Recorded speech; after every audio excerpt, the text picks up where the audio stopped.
Okay, then I suggest we start. So the next talk will be from my colleague Sebastian Eckl about his experience from the university course he's giving at the TU Munich, where he's teaching seL4 and HENSOLDT Cyber's TRENTOS. So Sebastian, over to you. Thank you, Eckl.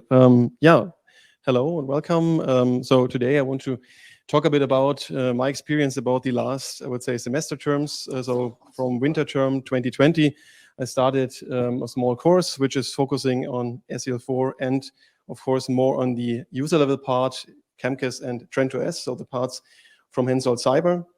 And small agenda. So first of all, I want to talk a bit about the actual course overview, course content. So 2 phases, one theoretical phase, of course, some lecture units, and then I will talk a small part about TRENTOS. I don't know if, let's say, it's too widespread in here, what we are doing there. Then the main part of this practical course, which is the practical phase.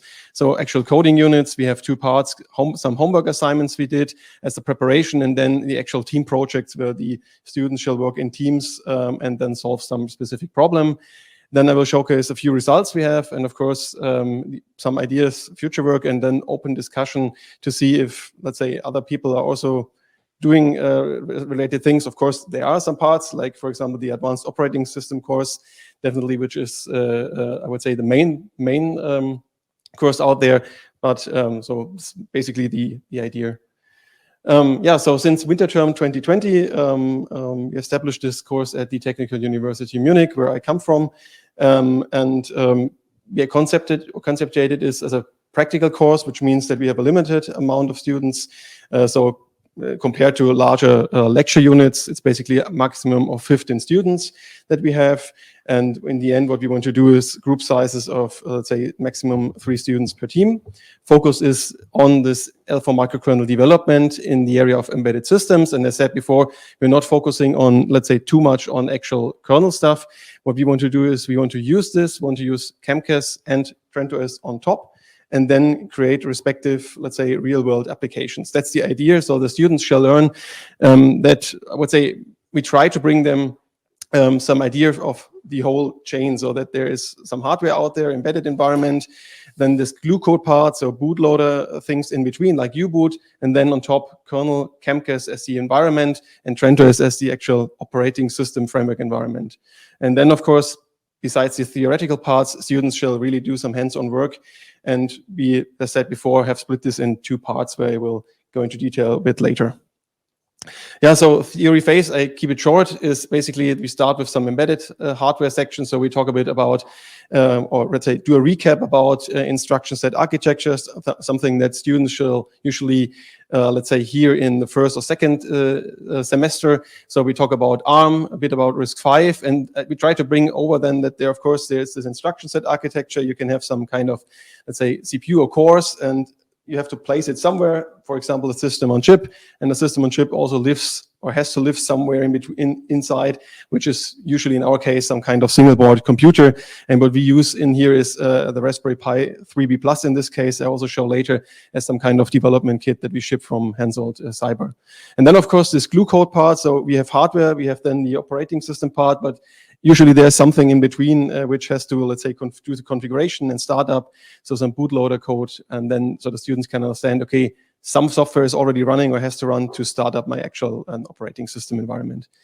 The second part is then the actual, or the kernel environment. So we talk about the seL4. We highlight, I would say, more or less things that you also find in this advanced operating system course. And I'm very, very happy that we can, let's say, use this material, and we already, of course, cite it in a correct way so that everyone knows it's not our own stuff, so we can reuse parts of this. And so comparison about microkernel versus the monolithic parts. Then a short overview about the seL4 history. And then, of course, we focus on these seL4 core building blocks. And as already was, let's say, shown by Garner today, the kernel objects, capabilities, and then a few words about this formal verification. So basically that students understand these basic things like IPC, these shared memory aspects, notifications, and all these stuff, which we later then come across when we talk about CAmkES again, and where we see the respective mappings. And so after seL4, we have one session about CAmkES, and we try to let's say, teach the students the idea of these componentized systems. I think the main thing that they shall understand in here is these CAmkES building blocks and also understand the keywords. I think this is one of the main barrier often, let's say, newcomers or students run into, is to understand what do all these things mean and how to really create or describe such a CAmkES system.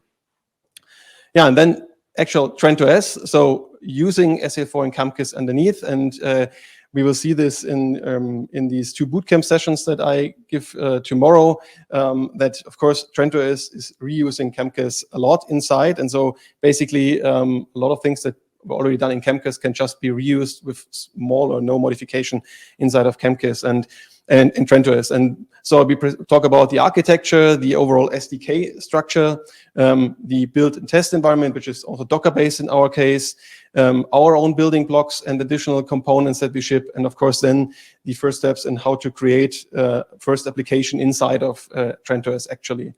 And as a wrap-up, of course, we do not just ship the SDK. What we also use in this course is the TRENTOS development kit, which is basically a box that has the SDK, but also some hardware already. So Raspberry Pi in this case, 3B+, so it's not the most recent one, but it's the one that we at the moment support best. And then selected peripherals, cabling, and so on, so that students have a box where they can really just jump in and start with the material that we hand out. Yeah, so small overview, TRENTOS. So as said before, the idea here was, I think there are now various approaches out there, but this was the idea in HENSOLDT Cyber, that we build upon the CAmkES framework and we try to, let's say, create a secure embedded operating system. And as we already seen, CAmkES is dedicated to static systems, which means that TRENTOS also, of course, focuses on creating static systems. So no dynamic reconfiguration till now. What we investigate more and more throughout the last, I would say, months or half a year, is that we also want to introduce these virtualization features that the seL4 already has, and this CAmkES ARM VMM into our TRENTOS framework. And so in the end have something that we can run TRENTOS components side by side with, for example, some Linux VM. This would be the main goal. What we ship with the SDK is ready-to-use components, so certain drivers, some middleware things, so typical stuff that you find in operating systems in the user space, like, for example, network stack, network drivers, or also file system related aspects. And yeah, so what we also ship is standardized platform agnostic interfaces, so that we say from, let's say, to use our own components or to create your own stuff and then interlink with the operating system, we already have defined certain interfaces written in CAmkES that can be used and make life, I would say, easier. Currently, we support both ARM and respective of certain selected ARM platforms and RISC-V. And RISC-V, of course, because HENSOLDT Cyber, as I think Axel already told in his talk on Monday, has developed or worked on this MIG-5 chip. And so there is some, yeah, I would say, inherent connection to support this as well. Yeah, so I just keep it short. I hope you can see a bit of it. So the idea is just an overview about the SDK content, so that we have respective, let's say, ready to use standardized components. As said before, some middleware parts, some device drivers, and so on and so on. We have respective libraries. So in order to, let's say, make use of these operating system features, you can use respective libraries with the help of the OS Core API. And of course, our own components make, I would say, heavily use of these respective library features and provide some kind of reference implementation, but everyone is, of course, free to reuse certain stuff, extend this, and create their own replacements. And then instead of our own, let's say, Raspberry Pi network driver, create their own one, or, for example, our small partition manager, create their own one, and so on and so on. And the cool thing is that the SDK is, of course, not source code itself. Of course, there's some kind of, let's say, documentation handbook around how to use this. We already ship respective demos, which show some application of the TRENTOS environment. And of course, there's this respective build and test environment, so where we build upon the existing Docker containers of CAmkES and seL4, and extend this to be used in this TRENTOS environment. And so that people that start with this basically just have to install these Docker containers and then have one specific build call, one run call, and then can start this in QEMU. Or if you want to use it on a board, then just copy over the respective system image onto a SD card or whatever and run it on the physical platform. So that's the idea, to make life in here easier. And in the end, you create respective applications, and the idea, what I want to show in here, is the exact same application, one time in QEMU and one time in the Raspberry Pi. And the idea, which we also, let's say, make use of in the course, is that we have this componentized system, and that, for example, here students shall understand that they don't have one big blob where they all put all the stuff in, but they really decompose this in smaller building blocks. And in the end, for example, one part of this course is that students, for example, port some device driver into the TRENTOS system. And so they shall understand, okay, we have the respective component, I have certain interfaces. What I have to do is, if I want to introduce something new into the platform, I can mainly concentrate on a respective component. I can replace this, for example, in this Raspberry Pi environment, the Raspberry Pi network driver. We see this later at an example, and then stick to the predefined network interface that we, for example, ship with the TRENTOS SDK. And so they don't have to touch all the higher level aspects, only focus on the respective things. And in this example, we see the same application one time on the Raspberry Pi, here using the, let's say, exact or native network driver. In this case, we use some storage facilities via some SPI NOR flash that is coupled. And in the QEMU environment, as I think also Axel, you told this on Monday, we have this CAmkES component. And basically this is wrapping around some physical UART. So of course, a lot slower, but helps us prototyping systems if you don't want to write the respective device drivers on new platforms. And we have a respective network driver that is using or running on top of these CAmkES, the same for some storage backend. And so in the end, if you want to, let's say, port this application over to the Raspberry Pi, you just have to focus on replacing these two components, and you don't have to touch the higher level aspects. Yeah, so we will see this a bit more in detail tomorrow, then how to structure these systems. I think who has worked with CAmkES before is, I would say, it sounds very familiar, so that you actually have to import the respective CAmkES standard features, then either import in the usual way your own custom CAmkES files, or what we do is here that we ship already the respective standard components, like, for example, a very small virtual let's say RAM disk environment, and our, let's say, storage server, which is a small partition manager. And in this case, you just can reuse the, let's say, our respective define macros, and then the main, I would say, magic that is going on behind is just hidden inside of this. And you see this then later. Usually in CAmkES, you have your respective application environment defined by this assembly part. You have your composition in which you instantiate your respective components. In our case, it's a small RAM disk and a storage server. And what we then do is we connect the RAM disk to the storage server as the lower part. And we have one small test application that shall use two partitions on top and is then connected to the storage server as respective clients. And what you see in here is our respective macros. So you just have to put in the respective interfaces and the name of the, let's say, component. And under the hood, actually, the things happen that you usually find, that there are connections created, that they use respective interfaces, and so on and so on and so on. So what we will do tomorrow then in more detail, first starting with CAmkES and then going into the TRENTOS world. Yeah, and so in order to create an own application, I think it's always, I would say, the main steps, and which we also follow tomorrow. It's basically that you have to create some build or some test-specific aspects. So as seL4 CAmkES make use of CMake, TRENTOS also reuses that. Basically, you have to wrap this up in the CMake list text file. Then you have to create your central CAmkES application description, your main CAmkES file, where you do all the declaration instantiation of components and the connections. In this case, you can either create your own stuff, for example, making use of the TRENTOS API, or create everything on your own, or you can just, as seen before, reuse certain TRENTOS components and then couple them with the stuff that you created on your own. And then, of course, there has to be some, let's say, C logic part. So to fill in live into the respective components that you create on your own. First of all, the actual CAmkES component description, maybe some optional interfaces, what we do tomorrow in the example, and then fill in some logic code that actually, for example, allows you to use certain, let's say, RPC interface, and then call some function at the server side, and the server is then invoking some respective logic somewhere.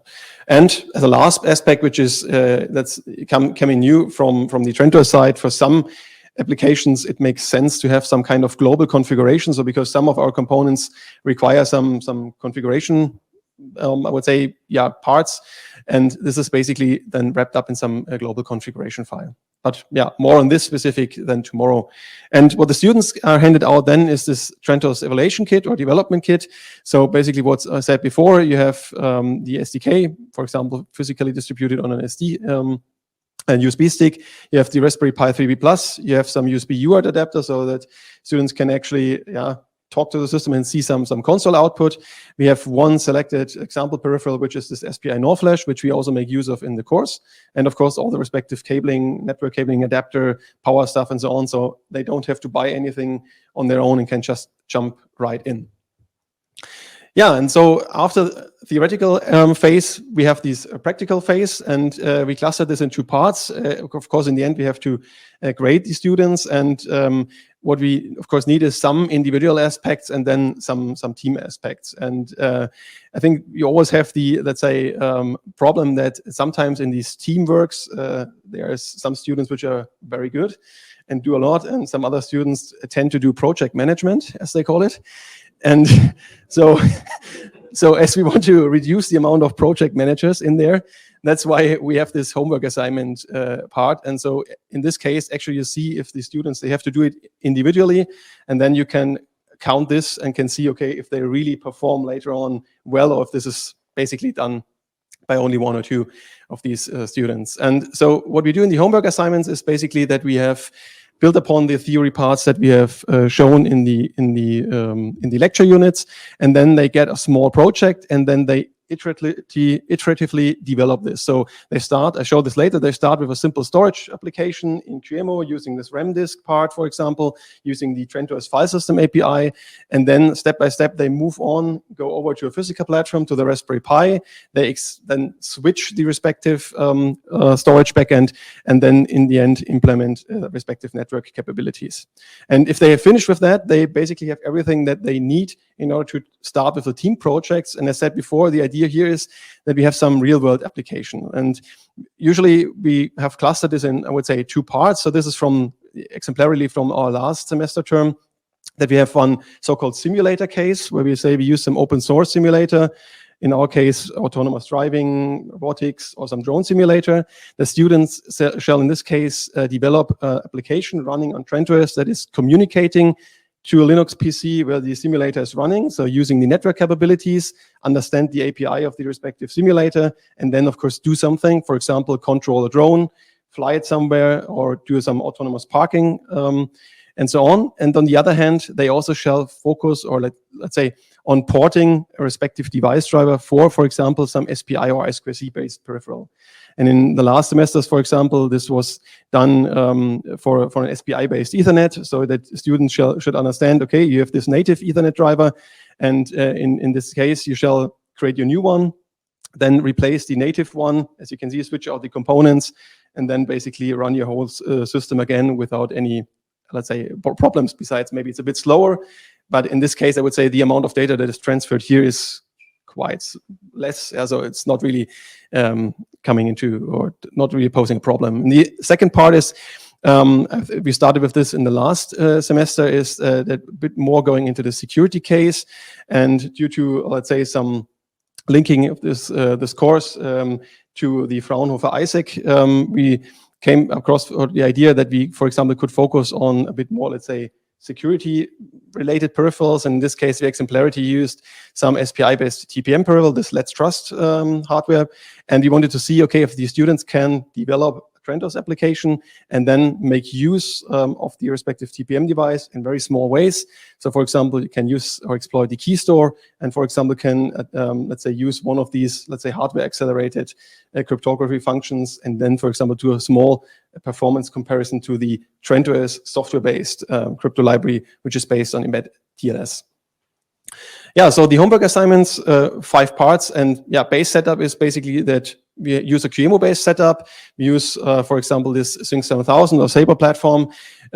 Students shall use TRENTOS storage facilities, so RAM disk, and then combine it with the TRENTOS file system API, and use 2 partitions, and basically do some storing, some loading, and checking if the content that was written is also the content that they read back and everything is fine.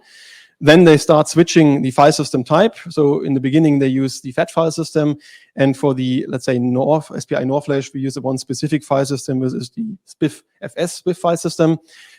Then they switch over from QEMU to the Raspberry Pi 3B Plus platform. So this is, I would say, fairly easy. And then the real work starts. Now they have to switch out the RAM disk with our already pre-shipped SPI NOR flash driver. So they really here have to understand, okay, what are the interfaces all about and how do we get this into and how do we instantiate this and configure this in the build environment. And then it gets a bit tougher. They have to extend the respective network facilities, which means that first of all, TRENTOS shell running on the Raspberry Pi as some kind of network server. So from the PC side, for example, via Netcat, you send some string and you get some echo back. And then what they have to do is they shall transfer it, switch the logic. The TRENTOS stuff shall host the client on the Raspberry Pi side. And then on the PC side, there's a small web server, which is handing out a web page. They shall get to it, get it, grab the data, and then store it in the file system and showcase that everything is working fine. And if they've done this, basically, this is in the end showcasing the whole system. So from the very, very small starting point, test application, fat file system library, you use the so-called TRENTOS IFO storage interface, connect to the storage server, which is our small partition manager. And then this one is connecting to our RAM disk as this virtual file backend, or storage backend, and where the actual files are then residing. And the end system, which they shall have, is looking then a bit more complicated. You still have this test application. We still use the fat file system library, but we use now the respective storage driver for our SPI NOR flash that's shipped with the development kit. And on the other hand, we also make use of this Raspberry Pi network driver so that we really can communicate from the TRENTOS Raspberry Pi environment to the PC side. And of course, in between, there has to be also using the respective network stack that is shipped with TRENTOS, which in our case is PicoTCP based. Yeah, so what are the utilized environments then for the actual team project? So on the left side, different, let's say, peripherals that we use, SPI or I2C based stuff. So started with this SPI based Ethernet or with some SPI based EFRAM storage backend. So in this case, to replace this NOR flash. Last semester, one student was coupling this SPI-based LCD and coupled this in order together with our drone, with a drone simulator to do some output. And for example, here this Let's Trust SPI TPM device. And on the other hand, I think the more interesting part for the students is, of course, that they can really see something in the end. So we started with Kala, an open source autonomous driving simulator based on the Unreal Engine, I would say, which is having quite some impact in the respective autonomous driving research community. We use, I think, Copelia Sim now, former VREP, which is also an open robotics simulator. And from the last semester term, we also started with Microsoft AirSim, which is an open source, also Unreal Engine based drone simulator. And yeah, in the end, it's always the same thing.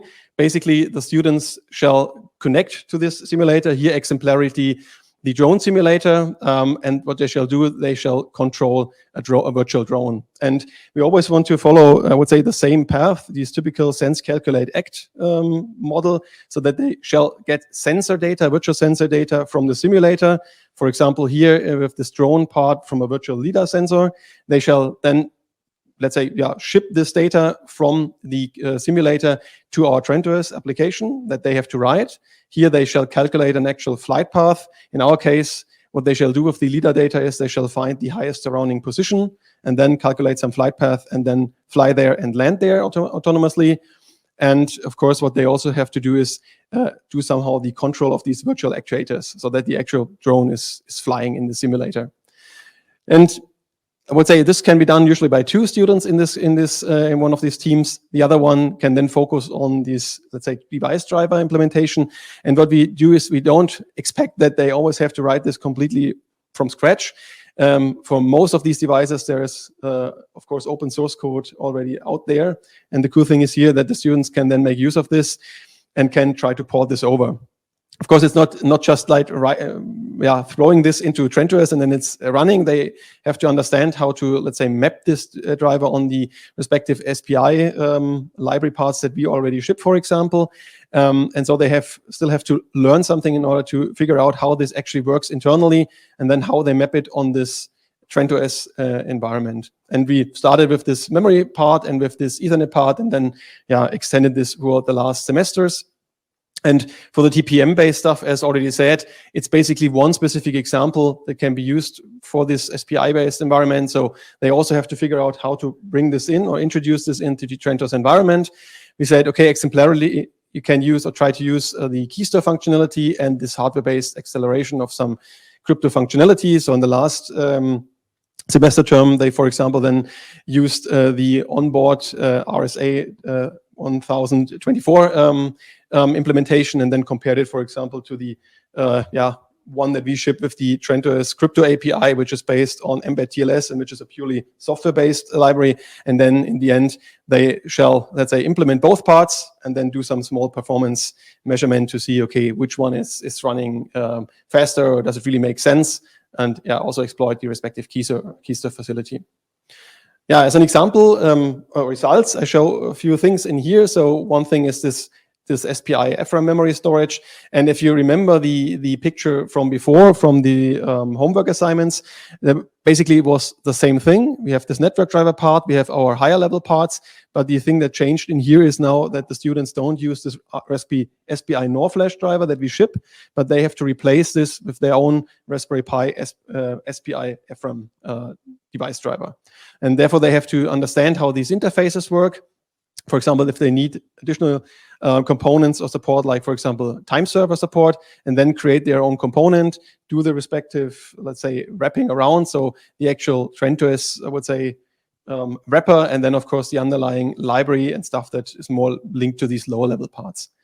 The same thing was done to this SPI-based Ethernet environment. In this case, of course, it's quite the opposite. We say, okay, we replace the respective native NIC driver on the Raspberry Pi with this one in here, and then the same setup that we have seen before shall then exploit this one here, and you can do the network communication with the help of this SPI network environment. And the much more cool things is, of course, then the simulator environment. And we started with the in one semester with the autonomous driving environment, and I hope you can see it a bit. We clustered this into 4, let's say, parts in here. So actually, there is some output we, of course, want to see via this USB-U adapter, that actually there's software running on the TRENTOS system, so no one is faking it just in the simulator itself. Then usually the students don't just, let's say, or cannot just easily couple TRENTOS with the simulator, because most often there's some kind of API, and for example, in these simulators, most often there's some Python API, and someone has to, let's say, at least translate the internal stuff to some network or some socket communication. So usually they have to write a small proxy component to talk to the internal API, then map this to some socket communication, talk to the TRENTOS environment, and forth and back. And to really make sure that there is network communication going on, we also do some Wireshark, let's say, output, so that we see really someone is sending data forth and back. Okay, and the same for this, or let's say, what was the use case? In this case, a car, virtual car. I think you can see it here. It's hidden by the shadows in here, but basically the car is driving past parking cars, looking for different parking, let's say, lots. And of course, they are different sizes. So first of all, it has to detect the size with some distance sensor and measure, let's say, how with the GPS sensor, how fast or how far it is driving, and if a parking lot is big enough to park in. And then what it's doing, it's performing like backwards parking autonomously. That's what they had to do. In the robotics environment, it's basically the same thing. The only thing in here is that we said, okay, you have 3 conveyor belts. One here is dropping 2 objects of 2 different colors, blue and red. And we have a robotic arm that is then sorting this either in one direction or the other one. And there we have a so-called virtual color detection sensor. This data is going from the simulator to our TRENTOS application, and then calculation has to be done, and then the respective movement has to be performed. And the last simulator was the drone simulator. And again, same type of setup. And what we see in here is a small drone. We have a very simple environment. It's the simplest environment you have in AirSim. It's blocks. That's basically because we have, I would say most of the laptops have GPU, I would say, or smaller GPU resources, and you really face, if you use, let's say, this typical cooler neighborhood environment, you will definitely see that the laptop is like slowing or down or not really showcasing anything. And that's why, but it's still, of course, sufficient. And what you see in here is the drone. You see highlighted the respective, let's say, LiDAR sensor, sensing. And what it's doing, it's like flying upwards, sensing around, figuring out the respective highest point, and then flying to this point, landing there autonomously. And that's the basic case. And to sum it up from our side, of course, I think we will continue doing that. I think the next course is starting in next week already for the winter term.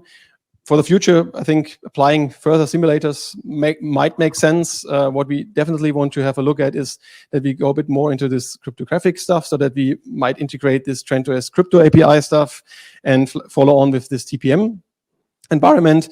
A very interesting part would be if we at some point, for example, could, let's say, switch from the current ARM platform to some RISC-V backend, for example, starting with QEMU. And what's definitely, I would say, of interest is if we further progress with introducing these virtualization facilities inside of TRENTOS itself, that we have a combination of a Linux VM and these native TRENTOS components, and then provide a bit more, I would say, features to the whole setup, and give the students an additional interesting playground. So that's basically from my side. And I think, as said in the beginning, the idea is now maybe there is some room for discussion. So other people also working on similar things or have ideas how to improve, or say, okay, it's completely crap. No one should do this. But I don't know. So that's maybe a point for discussion now. Okay, thanks very much.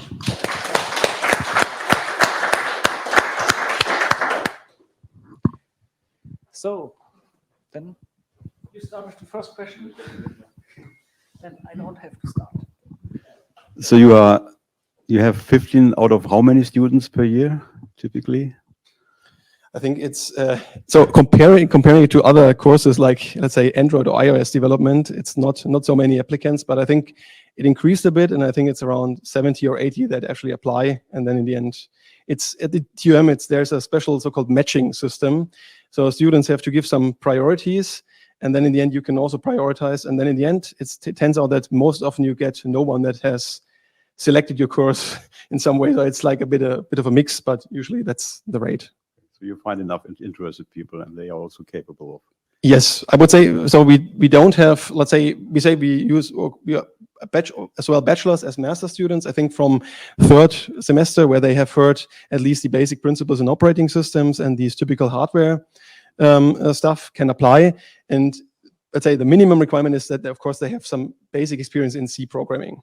But I would say from our experience in the end, all the teams in the last semesters performed really, really well. I think there's oftentimes at least one in the group that really has more capabilities and then pushes the others as well. But I would say all the results that we had, basically, we're very, very, very we're happy about this, I would say. Thank you. Do you consider to hold this course also at the University of Applied Sciences in Munich?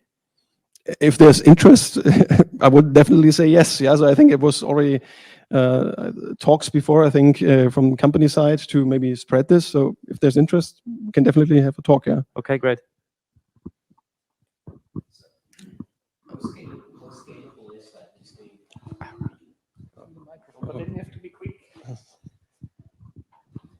So how scalable is the setup? Can you run it for larger classes? I would say so, yes. So basically everything is, I would say, I think at the moment it's just because I figured out that 15 students is a very good amount that I can control. But I would say from the material, everything is documented well. It's like in a similar case, what I did for the boot camps tomorrow, so that there's, I think, a huge description, so that it's a step-by-step guide that people can do this mostly on their own, for example, the homework assignments. And I think then from the projects, this can definitely scale, yes. Is there any assessment, or is it just a Boolean pass thing? No. It's of course. So we don't have an exam or something in the end. We just say we have, I think, in the end, 20% for these individual parts, for the homework parts, and 80% for the team parts. And what we have, of course, is that the minimum thing is that they pass and have fulfilled the respective project tasks that they have to do, and then we dig a bit deeper and look how well they performed. So code quality and things like that. So you actually look at the code. Yes. Okay. Yeah. It's not like that we say, okay, it flies somewhere. So if the algorithm is like a bit strange, I would say definitely we take this into account. Yeah. Right. And is that the main component of the assessment, is the examining code? Yes. Yeah. So in our case, yes. So I would say examining the code, and of course, if the, let's say, minimum requirements are fulfilled, so that the students, as we've seen before, they shall apply this, invent some algorithms, shall connect the respective simulator backend, do all this communication and so on. And if all these parts are fulfilled, this is, of course, the major point that we judge on. So our approach is slightly different in that we do have weekly milestones, and they get points for each of them, and usually in almost all cases they get the full points, because the tutors are advised to, if it's not, the code is not good, we send them back, and then they cop a 1 week late penalty instead of building on crappy code, because we emphasize that early feedback, so they have a good code base and are likely to meet the end goal. And so the assessment breaks down to about, I think it's something like the milestone assessment is probably about 2/3 of the overall project, and then there's an exam where we get them to review a paper. But also when they demonstrate the milestones, we only allow pairs, so at most 2 people in the group, and when they demonstrate the milestones, we quiz both of them, so to make sure that they're worth working. And I fully see the problem when you get beyond 2 people. It's difficult to find out who's done how much work. I think we have a look at the, let's say, commits. So in the end, of course, so they have to do this, and we see, of course, if someone is like pushing continuously, and then we have one person that is like pushing at the last day, sounds a bit strange. So we, of course, take this as well into account. But I think, of course, there's room for let's say, adaptation or improvement in this case. But what we do is we meet, Alexander, you can correct me, but I think once a week we meet with all the teams and do some 20 minutes talk about the current state problems, so that we really push them to do work between the semester and not like in the last 2 or 3 weeks, which I would say was one problem we had in the very beginning when we started the course. One unreasonable question. How ready do you think they are to actually implement a driver natively on seL4, for the driver support stuff? So you mean, say, in the platform support library part? So yes, I would say this is not, I would in the middle, I think. I would say, I think some of them would be capable of doing that. I think they have, or they get very, I would say, very deep into this point. And I think some others, of course, are more residing on the higher level. So in this case, I think this could be one point to extend this in the future, that we jump one part lower and show this to them. Maybe then extending this to different, let's say, peripherals. At the moment, we were just this SPI based, and there we said, okay, you already have at least the SPI and GPIO libraries, and you still have to figure out how to, let's say, translate an existing library, maybe a bare metal one that does it completely differently, to our operating system environment. Yeah, bare metal would be really interesting, because it's, things can get a little messy there. Yeah, definitely. Yeah, I have a different question. How many staff members do you have for this course, and how much time do they spend interacting with the students and working on the course, like during a single term or semester? Okay, that's very sad to say, but it's mainly me at the moment. I did this as part of let's say, my daily job at HENSOLDT Cyber. So part there and part, of course, spare time to develop the course. Building on previous things that I have done at the chair of operating systems before. But together now, I think in the last 2 semesters, Alexander from Fraunhofer, Isaac joined me, and you are then bringing in this TPM part. And so at the moment we are at least 2, and this definitely helps a lot. Yeah. So I should ask your manager at HENSOLDT how much it affects your other duties. I think it's so far it was okay. Yeah, I think it's consuming spare free time definitely. Yeah. So, but it makes fun. I think it's a cool project, and definitely to have students get into this. And I think it's. I hope I could, let's say, level the barrier of entrance for the students a bit to this. So most often what I face is that students tend to do this work more likely when they find or have something that they see in the end. And with a simulator and, let's say, some autonomous driving or drone stuff, they are motivated to do these kind of things. And I guess, yes, after this, definitely there would be a move on to some more low-level parts. Okay, are we waiting for another? Okay, yeah, good. I have a few questions. How long is the term? Semester, I think it depends a bit on which term, but I think usually half a year, six months. But actually, I think then 4 because there is some semester break, so around 4 months, I would say. And how many other classes are the students taking at the same time?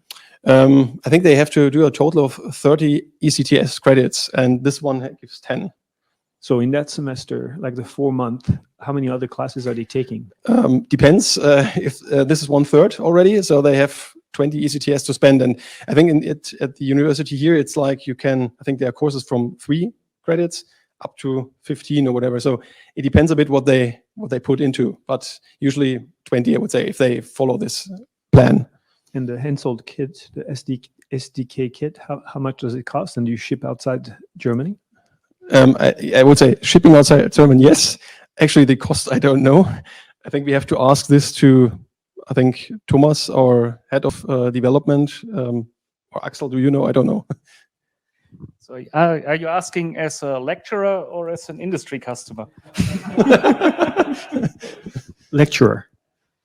Yeah, there's probably a solution to this because we don't have to give you any guarantees that industry wants. So I assume you're interested in this ready-to-use package. And when you ask how long the students take, it proves there's a lot in the SDK that you can just use and build it. So you don't waste your time on figuring out things. You can really get the data sheet. Here's the C file, and now translate from the data sheet, and the driver is ready. So this looks maybe a bit out of the impression what the students do, or for us, it shows that the SDK is really usable for starters, and it works for students. It also works then for industry. So I think we have time for one more question.